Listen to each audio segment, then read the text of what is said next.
ملعقة صغيرة قبل الإفطار، وملعقة صغيرة قبل وجبة الغداء، وملعقة صغيرة بعد وجبة العشاء.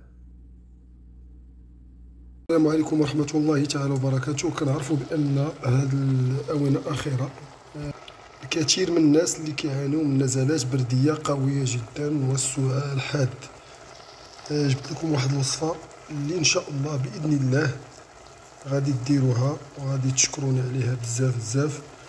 ألا وهي عندنا جوج ليمونات، عندنا واحد نصف حامضة منقية ونحيدو ليها العظام ديالها، هي الليمون اورانج، وعندنا الوراق ديال الزيتون، ثلاثة ديال الوراق ديال الزيتون ها هما كما كتشوفوا.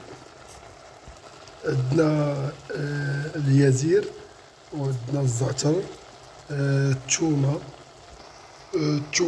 والنافع، وكنزيدو عليهم القليل من العسل الحر.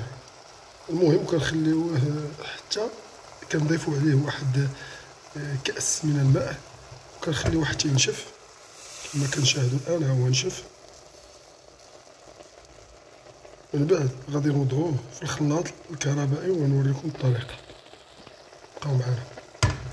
ونسيت ما قلتش لكم اننا كنوضعوا القليل من الزعفران والزنجبيل عويدات كما كتشاهدوا. الزنجبيل عويدات ها هما بهذا الشكل هذا.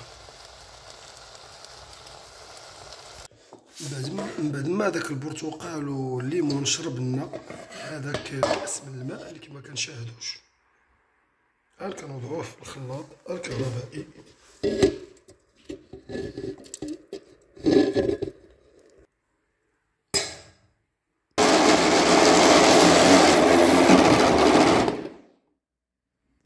بعد ما خلطنا الكل كنوضعوه الان في الصفايه.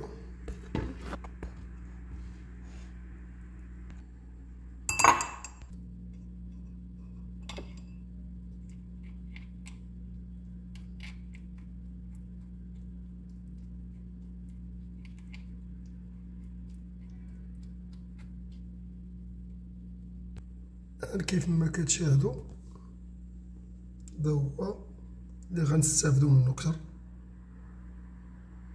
وهذا الشيء غنلوحوه حيت البقايا.